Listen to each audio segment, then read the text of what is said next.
창세기 15장 강의 시작하겠습니다. 창세기 15장에서 아브라함은 비로소 그 믿음이 여호와 하나님께 의로 인정을 받게 됩니다. 이 의라는 단어에 여러분이 좀 집중을 해주셨으면 좋겠는데요. 제가 노아 강의할 때 의에 대해서 설명을 드렸습니다. 그러면서 구원의 작동 원리에 대해서 설명을 드렸습니다. 구원이라는 거는 우리가 예수님을 믿으면 구원받는다 이렇게 알고 있는데 그 말이 틀린 건 아니지만 좀 더 자세히 그 말씀의 의미를 들여다보면 예수님을 믿어서 예수님의 의를 우리가 물려받아서 그 의로 인해서 구원을 받는다 이렇게 이해하셔야 돼요. 구원은 의가 있어야 구원을 받아요. 근데 우리가 의가 없으니까 예수님이 가지신 의를 우리가 물려받아서 그 의로 구원을 받는 것이다. 의라는 것은 구원에 있어서 가장 중요한 핵심 요소다. 의가 있어야 구원을 받아요. 의가 없으면 구원을 못 받아요. 아브라함이 15장 6절에서 비로소 그 믿음이 의로 인정받았다는 것은 이때 구원을 받았다고 할 수 있는 겁니다. 그러면 15장 6절에서 구원을 받았다면 그 전에 아브라함은 구원을 못 받은 거죠. 그리고 믿음이 있었지만 그 믿음이 온전하지 못한 믿음이었다고 할 수가 있습니다. 이거는 여러 가지 성경 해석상의 문제를 불러일으킵니다. 어떤 문제냐면은 아브라함이 이때서야 비로소 믿음이 온전해졌다면 그 전에는 믿음이 온전하지 못했다는 의미이기 때문입니다. 뿐만 아니라 한 가지 더 큰 문제가 있는데 믿음이 의에 이르지 못했다는 말은 구원을 받지 못했다는 말이라고 제가 말씀을 드렸습니다. 그러니까 아브라함이 지금 15장 6절 이전에는 구원을 받지 못한 상태였다고 우리가 해석을 해야 된다는 거죠. 아브라함은 그렇다면 구원을 받지 못한 상태에서 하나님의 음성을 듣고 하나님의 말씀에 순종을 했다는 이야기가 되잖아요. 창세기 12장을 가보면 12장 1절에서 여호와 하나님께서 아브라함에게 너의 고향과 친척과 아버지 집을 떠나 내가 내게 보여줄 땅으로 가라라고 말씀을 하셨잖아요. 그리고 큰 민족을 이루겠다고 약속을 하셨습니다. 또 땅의 모든 족속이 너로 말미암아 복을 얻을 것이다 이렇게 말씀을 하셨습니다. 이 말씀이 다 아브라함이 구원받기 이전에 들은 말씀이라는 것이죠. 그리고 이 약속도 마찬가지고요. 또 아브라함의 이 순종도 구원받기 이전의 순종이라고 해석을 해야 되는 거죠. 그렇다면 창세기 12장에서 아브라함의 믿음이 엄청 좋았던 것처럼 설교하고 성경을 해석했던 그 해석들은 다 엉터리가 되는 거예요. 아브라함의 믿음이 그렇게 좋지 않았고 아브라함의 믿음이 온전하지도 않았다고 해석을 해야 되는 거죠. 성경 해석이 혼란에 빠집니다. 그런데 우리가 잘못을 인정하는 용기가 필요해요. 뭐냐면 창세기 15장 6절에서 여호와께서 아브라함의 믿음을 의로 여기셨다는 말씀이 너무 명백해요. 이 의라는 단어의 의미, 하나님께서 인정하셨다는 의미, 이게 다르게 해석할 수 없을 만큼 명백합니다. 따라서 이 부분을 다르게 해석할 수가 없으니까 앞부분을 우리가 잘못 해석했다고 인정을 해야 되는 거죠. 물론 저는 창세기 12장을 강의하면서부터 15장을 염두에 두고 강의를 했어요. 그래서 아브라함의 믿음이 12장에서 매우 좋았다 이렇게 말씀드리지 않았습니다. 이걸 현대적으로 적용하면 교회를 열심히 다니고 신앙생활을 열심히 하시는 분인데 아직 그분이 구원을 받지 못했다 이렇게 볼 수도 있는 거죠. 하나님의 음성을 듣고 하나님의 인도함을 받았다. 그래도 그가 구원받지 못한 상태일 수 있다 이렇게 해석할 수가 있잖아요. 좀 이상한데요. 저는 이 부분에 좀 문제가 있다고 생각합니다. 하나님의 음성을 들었는데 어떻게 구원을 못 받고 믿음이 온전하지 않다고 볼 수 있습니까? 이렇게 문제를 제기하는 분이 있을 수 있어요. 그런데 창세기 15장에서만 그런 상황이 있는 게 아니라 복음서에도 비슷한 상황이 있습니다. 그 부분을 설명하고 갈게요. 마태복음 16장으로 가보겠습니다. 마태복음 16장 15절에서 16절 읽어보도록 하겠습니다. 이르시되 너희는 나를 누구라 하느냐? 시몬 베드로가 대답하여 이르되 주는 그리스도시요 살아계신 하나님의 아들이시니이다. 여러분도 잘 아시는 구절입니다. 예수님의 질문에 대해서 베드로가 바르게 대답했다. 여러분 이렇게만 알고 계시죠? 이 배경을 제가 설명을 드릴게요. 이때는 제자들이 예수님을 따라다닌 지 3년 정도 된 시점입니다. 3년 정도 되었는데 예수님께서 제자들을 데리고 빌립보 가이사랴 지방으로 가셨어요. 그래서 제자들에게 질문을 하시는데요. 사람들이 인자를 누구라 하느냐 이렇게 질문합니다. 인자는 예수님 자신을 가리키는 단어입니다. 예수님이 얘들아 사람들이 나를 누구라고 하느냐 이렇게 질문하셨어요. 그런데 이건 요약된 것이고 제가 이제 현대적으로 설명을 드리자면 예수님이 제자들을 가르친 지 3년 정도 되셨습니다. 그래서 제자들과 함께 졸업여행을 가셨어요. 그리고 졸업시험을 보신 겁니다. 그 졸업시험의 문제가 뭐냐면 이거예요. 너희는 나를 누구라 하느냐. 그러니까 사람들이 나를 누구라 하느냐 먼저 질문하셨어요. 1번 문제. 2번 문제, 너희는 나를 누구라고 하느냐. 이게 2번 문제예요. 졸업시험 문제인데 이때 베드로가 정답을 맞춥니다. 사람들은 예수님을 세례 요한, 엘리야, 예레미야나 선지자 중에 하나라고 생각했어요. 그러니까 예수님을 사람인데 사람 중에 뛰어난 선지자 이렇게 알고 있었던 거죠. 그런데 예수님이 제자들에게 질문하셨습니다. 그러면 너희는 나를 누구라고 하느냐? 그랬더니 베드로가 예수님은 단순히 뛰어난 능력 있는 사람이 아니라 창세기 3장 15절에서 약속하신 메시아, 여자의 후손, 살아계신 하나님의 아들입니다. 이렇게 대답을 했어요. 예수님이 매우 기뻐하셨습니다. 그러면서 교회를 세우고 천국의 열쇠를 내게 주겠다. 이렇게 베드로를 축복하셨습니다. 사람들한테는 내가 누구인지 아직 말하지 말라고 말씀하셨습니다. 그러면서 가장 중요한 구절이 이건데요. 창세기 16장 21절입니다. 이때로부터 예수 그리스도께서 자기가 예루살렘에 올라가 장로들과 대제사장들과 서기관들에게 많은 고난을 받고 죽임을 당하고 제3일에 살아나야 할 것을 제자들에게 비로소 나타내시니.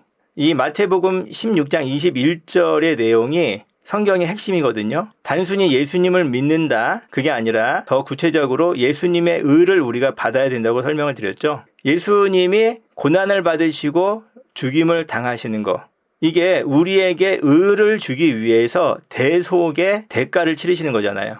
그러니까 이거 우리가 받아야 할 고난을 예수님이 대신 받으시고 우리가 죽임을 당해야 되는데 예수님이 대신 죽임을 당하셨어요. 우리가 받아야 할 죄의 대가를 예수님이 대신 치르시는 것, 이게 대속이잖아요. 이게 복음의 핵심이거든요.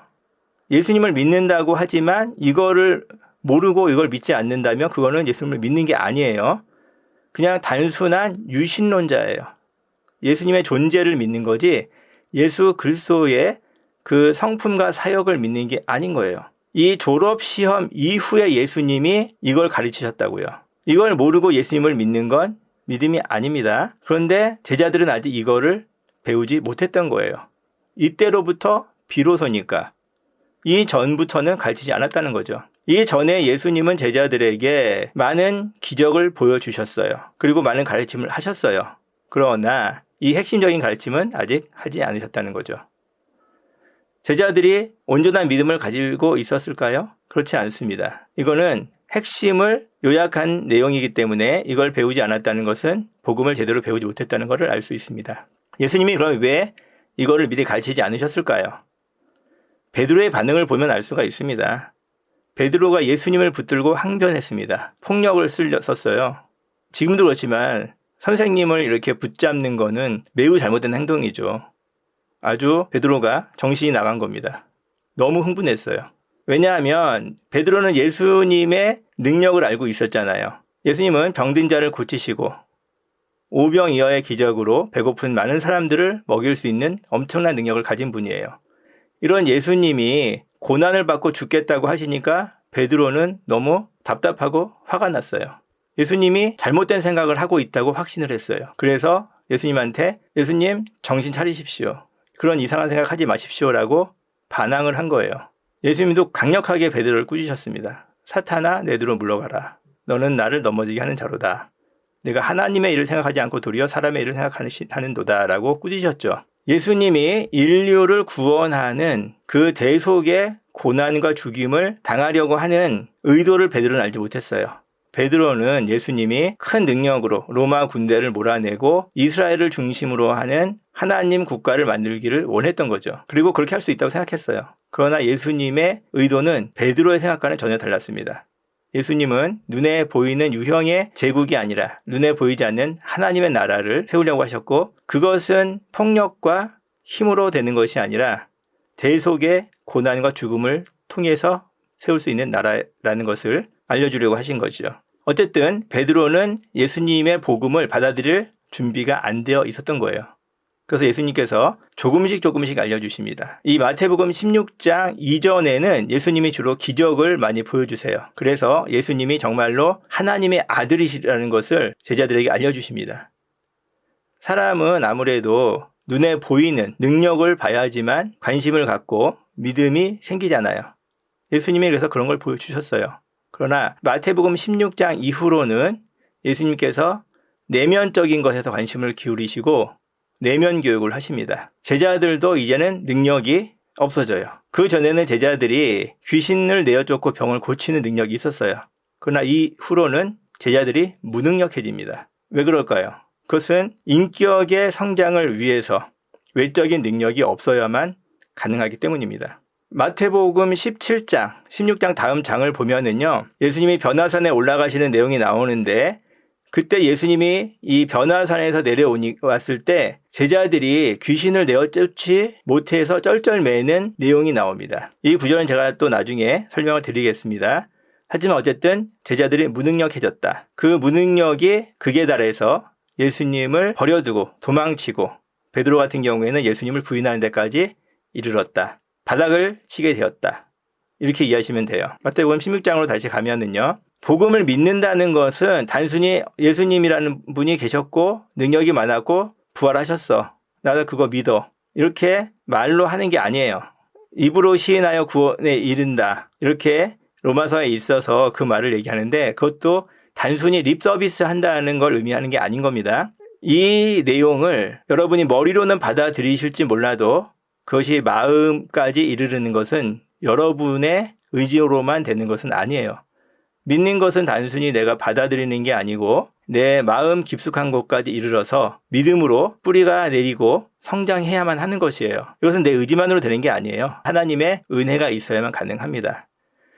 마태복음 16장 정리하고 넘어가겠습니다. 마태복음 16장에서 예수님은 졸업여행을 가셔서 졸업시험을 치셨는데 너희는 나를 누구라 하느냐가 졸업시험 문제였습니다. 베드로가 예수님은 그리스도시고 살아계신 하나님의 아들입니다라고 정답을 말해서 예수님이 기뻐하셨습니다. 그 후에 예수님은 복음의 핵심을 제자들에게 가르치셨어요. 그러나 제자들은 이 복음의 핵심을 받아들일 준비가 되어 있지 않았고 극렬하게 반발했다.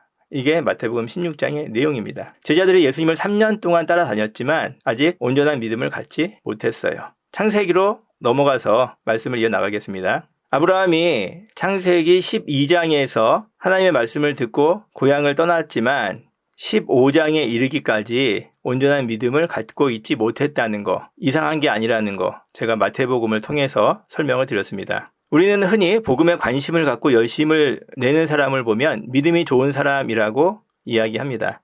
하지만 성경은 그렇게 가르치지 않습니다. 그 사람이 신앙에 열심을 내는 것은 하나님의 은총을 받은 상태이긴 하지만 아직 온전히 믿음에 이른 것은 아니다. 이렇게 성경은 가르치는 거죠. 다른 말로 하면 아직 구원받지 못했다. 그러면 이렇게 반문하는 분이 있을 수 있어요. 저는 예수님을 영접했고 구원의 확신도 있습니다. 예배도 안 빠졌고 성경 공부도 많이 했습니다. 그리고 전도도 열심히 했습니다. 그러면 이 정도면 구원받은 거 아닙니까? 말씀하시는 분이 있을 수 있습니다. 그거는 여러분 스스로 답변을 하셨으면 좋겠어요. 그러나 제가 생각할 때 안전한 것은 뭐냐면 내가 구원받지 못했을 수 있다라고 생각하는 것. 그것이 더 안전하다고 생각합니다. 성경을 보면은 확실하게 구원을 받은 단계가 아니고 선행 은총의 단계에 있는 걸 수가 있어요. 어떤 경험이, 어떤 체험이 구원을 주는 것이 아니에요. 성경에서 말하는 구원은 분명한 단계가 있거든요. 그건 제가 설명을 드릴 겁니다. 지금도 설명을 드리고 있는 것이고요. 많은 교인들이 바른 믿음 혹은 구원의 체험을 갖지 못하고 그것을 알지 못하기 때문에 착각에 빠져 있습니다. 음식 냄새를 오래 맡으면 마치 그 음식을 먹은 것처럼 배가 부를 때가 있어요. 자기가 구원받았다는 말을 자주 들으면 실제로 구원받았는지와 상관없이 구원받았다는 착각에 빠질 수가 있어요. 구원의 문제를 가지고 교인을 이용하고 자기 이익을 위해서 조종한 사람들이 있었습니다. 그래서 한국교회는 구원의 문제에 대해서 진지하게 고민하는 것을 막는 분위기가 있어요. 악용하는 사람들 때문에요. 그러나 이제는 너무나 혼란스러운 시대잖아요. 그래서 이 구원의 문제에 대해서 좀 진지하게 고민해 봐야 할 때가 되었다. 저는 생각을 합니다.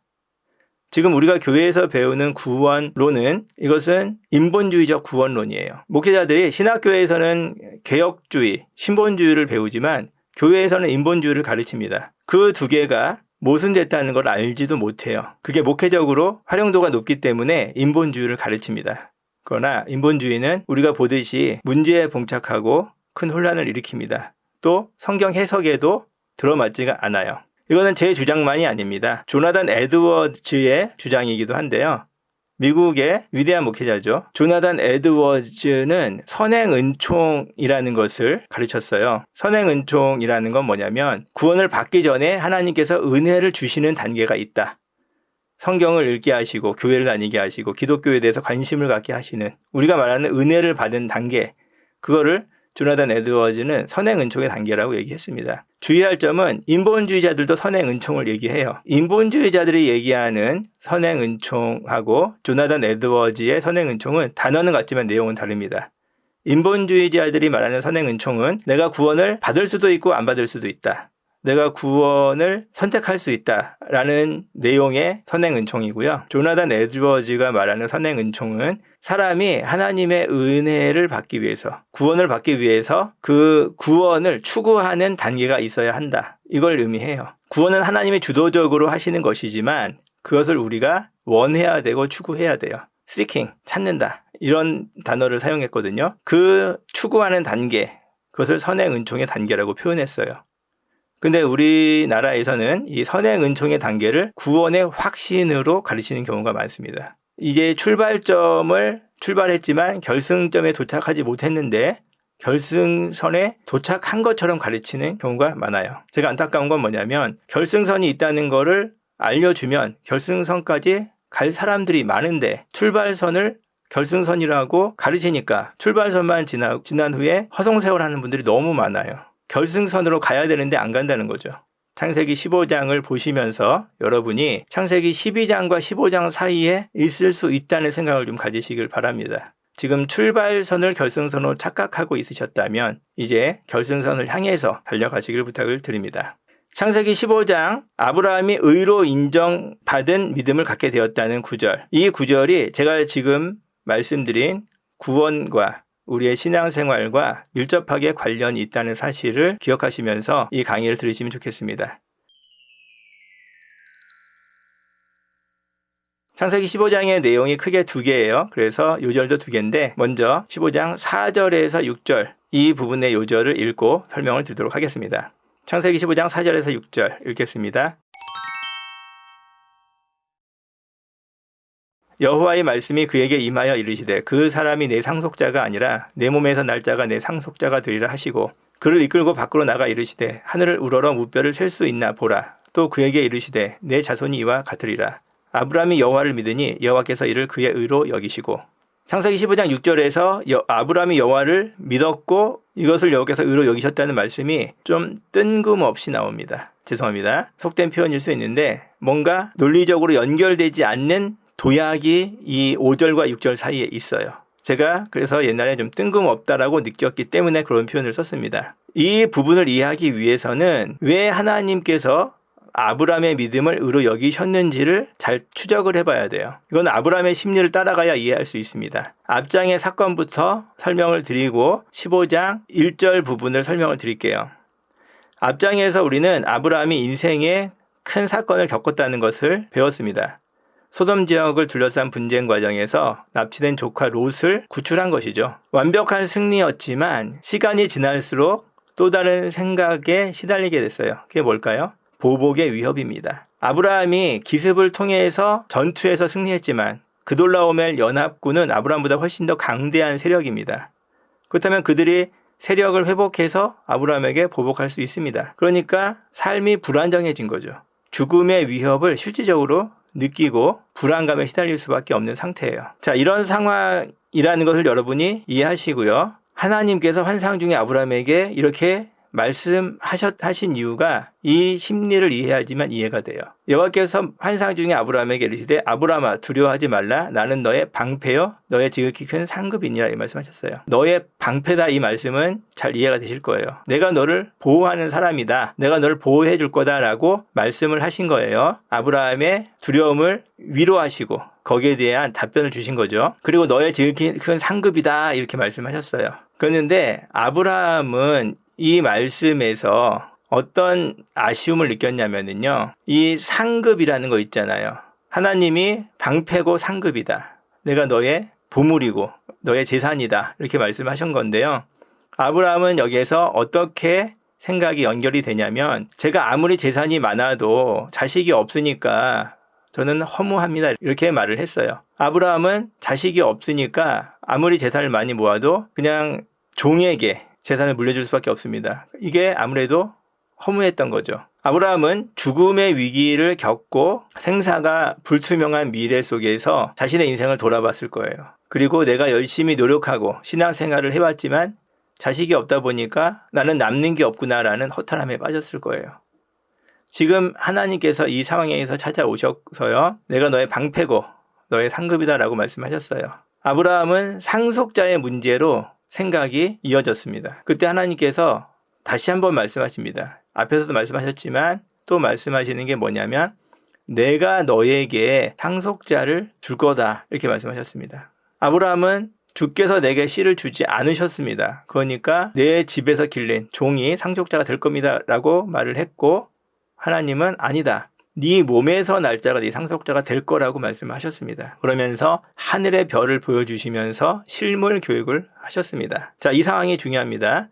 제가 아까 좀 논리적인 비약이 있다고 설명을 드렸는데 이때 이 하늘의 별들을 보면서 아브라함이 뭔가 심경의 변화가 있었어요. 깊은 곳에서 깨달음이 있었던 거예요. 자, 먼저 아브라함이 어떤 변화가 있었을지 생각해 볼게요.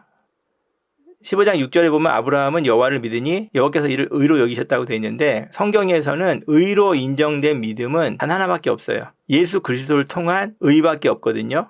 예수 그리스도를 믿음으로 얻는 의, 그것만이 의로 인정받는 믿음이 돼요. 그러면 25장 5절과 6절 사이에서 아브라함이 예수 그리스도를 믿게 되었다고 우리는 해석을 해야 됩니다. 문맥에는 그런 말이 없는데요 라고 질문하실 수 있어요. 문맥에는 예수님이란 말이 없습니다 라고 질문하실 수가 있어요. 예, 성경을 좁게 보면은 그렇게 의문을 가질 수밖에 없어요. 그러나 성경 전체를 한 권의 책으로 보면 해석이 가능합니다. 성경은 성경 전체를 통해서 일관되게 예수 그리스도를 믿는 믿음을 통해서만 의로 인정받는 믿음을 가질 수 있다고 가르쳐요. 자, 그럼 이 구절이 어떻게 예수님을 믿는 것과 연결될까요? 하나님은 창세기 12장에서부터 아브라함의 자손이 많아질 것이라고 말씀을 하셨습니다. 12장 2절에서 너로 큰 민족을 이루겠다 말씀하셨죠. 13장에서도 16절에 내 자손이 땅에 티끌 같게 할 거다라고 말씀을 하셨습니다. 14장은 없지만 다시 15장에서 또 그 말씀을 하셨어요. 그런데 이 말씀은 단순히 아브라함의 자손이 많아질 것이라는 말씀이 아니었던 거예요. 이 말씀은 단순히 네 자손이 많아지고 번창할 거라는 말씀이 아니라 창세기 3장 15절에 예언된 그 여자의 후손과 관련된 예언이었던 거예요. 아브라함은 이미 창세기 3장 15절에 예언된 여자의 후손을 믿고 있었습니다. 또 그분이 셈의 자손으로 오실 것도 믿고 있었습니다. 하지만 그 믿음이 자신의 것으로 되어 있진 않았어요. 그 믿음은 믿음대로 있고 자기는 자기대로 동떨어진 상태의 믿음이었던 거예요. 그러다가 그것이 단순히 내 자손이 많아질 것이라는 말씀이 아니라 나의 자손을 통해서 여자의 후손이 오시고 그분의 자손이 많아질 것이라는 말씀으로 종합적으로 이해가 된 거예요. 더 나아가서 자신이 자식을 낳아야지만 여자의 후손이 올 수 있구나라는 깨달음으로까지 발전하게 됐어요. 그러니까 아브라함은 자신이 자식을 갖게 되는 것이 개인적인 일이 아니라 하나님의 일, 즉 구속사적인 사건인 것을 깨닫게 된 거죠. 자기가 자식을 낳아야지만 그리스도도 이 땅에 오실 수 있다. 이렇게 이해하게 됐어요. 아브라함은 지금 자식이 없는 상태입니다. 자식이 생길 가능성도 희박했어요. 하지만 자신이 자식을 낳아야 여자의 후손이 오실 수 있는 거예요. 이렇게 되면 아브라함 자신이 자식을 낳는 것과 여자의 후손이 오시는 것이 중첩되는 거예요. 이게 두 가지 사건이 아니라 한 가지 사건으로 이어져요. 그래서 하나님께서 아브라함에게 자식이 많아질 것이라고 말씀하셨는데 그 말씀을 아브라함이 믿는 것은 자신이 자식을 낳는 것을 믿는 것과 같은 의미예요. 예수님을 믿는 것과 자신이 자식을 낳는다고 믿는 것, 이것은 두 가지 믿음이 아니라 하나의 믿음이에요. 이게 아브라함 마음속에서 일어난 변화입니다. 그래서 아브라함은 여자의 후손이 오실 것을 자기가 믿는다면 그것은 곧 자신이 자식을 낳는다고 믿는 것이구나 라고 이해하게 됐어요. 아브라함은 여자의 후손이 오실 것을 믿었습니다. 따라서 자신의 자식이 태어날 것을 믿게 되었어요. 반대로 아브라함은 자신의 자식이 태어날 것을 믿게 되었어요. 그 믿음은 또 여자의 후손이 오실 것이라는 믿음이 된 거예요. 그래서 아브라함은 이때에 자신의 자식으로 오실 예수 그리스도를 선명하게 보고 명확하게 믿게 됐어요. 예수님을 믿었기 때문에 아브라함이 여호와께 의로 인정받는 믿음을 얻게 된 것입니다. 이 부분은 굉장히 중요해요. 여러분께서 이 행간을 이해하시고 성경을 통전적으로 전체를 한 권으로 이해하시는 관점에서 이 부분을 읽어보시길 부탁을 드려요. 그래야지만 아브라함이 하나님께 의로 인정받는 믿음을 갖게 된 이유를 알 수가 있어요. 이 부분을 여러분이 명확하게 이해하셔야지만 다음으로 넘어갈 수가 있고요.